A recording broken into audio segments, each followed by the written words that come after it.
एक तरफा कार्रवाई को लेकर डीएम से मिले उलेमा, कहा दूसरे पक्ष की भी सुनी जाए। इब्राहिमपुर में हुए बवाल के मामले में पहली बार उलेमा सामने आए हैं। उलेमाओं के प्रतिनिधि मंडल ने आज डीएम रवीश गुप्ता से मुलाकात की। उलेमाओं ने जिले के जिम्मेदार अधिकारी से कहा कि कार्रवाई एक तरफा हो रही है, ये सही नहीं है। दूसरे पक्ष का भी दर्द देखा जाए और उनकी भी एफआईआर लिखी जाए। डीएम रवीश गुप्ता से मिलकर मौलाना कसीम ने कहा कि इब्राहिमपुर की घटना इंतहाई निंदनीय है। इब्तिदा किसकी तरफ से हुई ये भी हम बहस नहीं करते, जो भी है वो मुजरिम है। मौलाना ने आगे कहा कि लेकिन जब दोनों तरफ से मामला हो तो मुजरिम दोनों है, एक नहीं। आज सूरत हाल ये है कि उस रात जो लोगों की गिरफ्तारियां हुई और अराजक आज तक जो नामजद हुए वो एक तरफा तौर पर एक फरीक और है, दूसरा नहीं। उन्होंने ये भी कहा कि दूसरा फरीक इतनी दहशत में है कि अगर वो बाहर भी निकलता है तो डिटेन कर लिया जाता है। वो अगर अपनी एफआईआर तक दर्ज कराने के लिए थाने तक नहीं पहुंच पा रहा। मौलाना कसीम ने डीएम से कहा कि उसी रात में एसओ बल्दी राय ने पारा चौराहे पर जो भाषण दिया वो आपके सामने है। उस भाषण के नतीजे में लोगों ने दोबारा हमला किया, पारा बाजार में दुकान आदि जलाया तोड़ा। मौलाना सगीर अहमद के घर में पुलिस के जरिए घुस करके जो हुआ वो दुखद है। वहाँ सिर्फ औरतें थीं। हम इसलिए हाजिर हुए हैं कि आप हाकिम हैं। दोनों तरफ से लोग जख्मी हुए हैं, वो लोग अपना जख्म किसको दिखाएं। हमारी गुजारिश है, जो लोगों में ये एहसास है कि एक तरफा कार्रवाई हो रही है, वह एहसास खत्म हो। सुल्तानपुर से इंडिया एक्सप्रेस लाइव की ब्यूरो रिपोर्ट। कदम की दूरी पे पुलिस चौकी बनी हुई है। वल्लीपुर इब्राहिमपुर में पुलिस चौकी मौजूद है। मुश्किल से 100 मीटर का फासला पुलिस चौकी का है और विसर्जन से पहले ये व्यवस्था रही थी इंतज़ामिया की तरफ से कि पुलिस प्रशासन की गाड़ी या उसके लोग आगे आगे चलते हैं। आखिर वो प्रशासन वहाँ कहाँ था?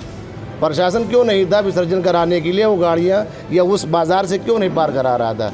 तो जिन लोगों ने घटना अंजाम दिया जिस तरीके से, वो मुजरिम है। कहीं न कहीं से इसमें प्रशासन की भी कमी नज़र आती है। सही।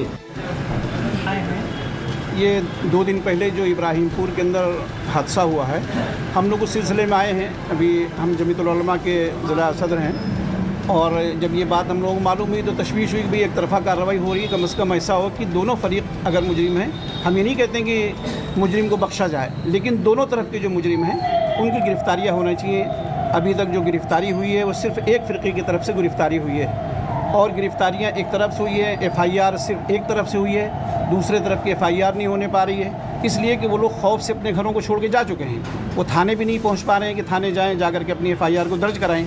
तो इस सिलसिले में हम जमीयतुल उलमा का ये वफ़द आया हुआ है डीएम साहब से मिलकर ये कहने कि साहब हम लोगों को भी इसका मौका दिया जाए और कम से कम जो लोग वहाँ पर गाँव के अंदर हैं उनके दिलों के अंदर से खौफ निकले और निकल करके उसकी भी एफआईआर मुसलमानों की तरफ से भी होनी चाहिए, दूसरे समुदाय की तरफ से। और एसओ बल्दी राय ने जो काम किया, कम से कम उसके खिलाफ तो कार्रवाई होनी चाहिए। जो बात उन्होंने की है, प्रशासनिक कार्रवाई उनकी होनी चाहिए।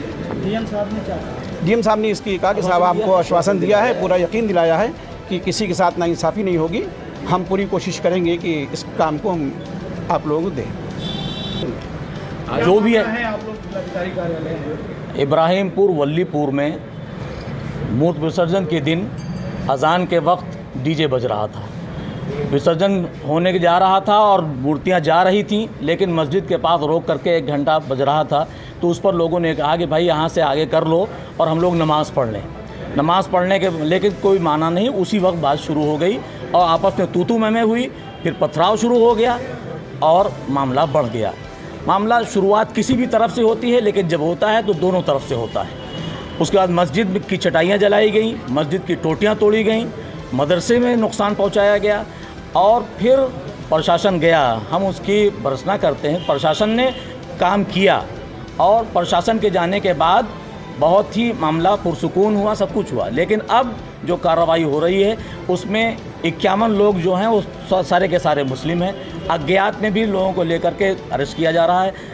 दोनों तरफ से कार्रवाई होनी चाहिए। हम इंसाफ चाहते हैं। हम चाहते हैं कि जब मुलजिम दोनों हैं तो दोनों को अरेस्ट किया जाए, दोनों को सज़ा दी जाए, एक तरफा कार्रवाई ना हो। यही मुतालबा लेकर के हम डीएम साहब के यहाँ आए। डीएम साहब के अंदर बोला कि जो वहाँ कैसो है वहाँ पर मतलब सबको धमका रहा है, क्या धमका रहा है? नहीं, उनका तो भाषण बाकायदा मोबाइल पर है और उन्होंने खुलेआम पारा बाजार में जो भाषण दिया है कि ना आपका कमज़ोर हैं ना प्रशासन कमज़ोर है।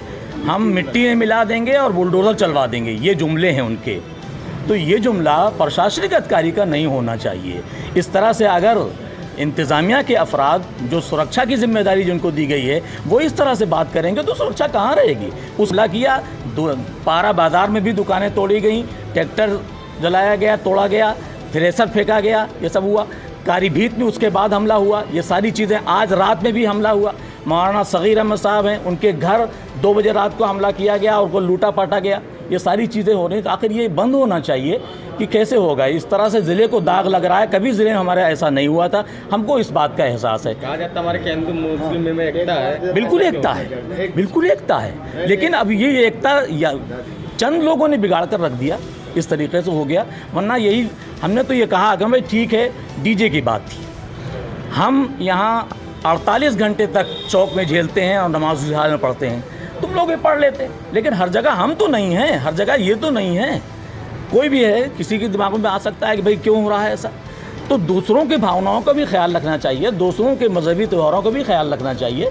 उनको रख करके अगर किया जाए तो कोई गलती नहीं होगी। डीएम साहब से आप लोग डीएम साहब ने क्या कहा? डीएम साहब ने आश्वासन दिया कि हम इस मसले को गंभीरता से लेंगे और कार्रवाई होगी, इंसाफ की कार्रवाई होगी, ना इंसाफ़ी आपके साथ नहीं होगी। ये डीएम साहब ने कहा, हमको इत्मीनान है।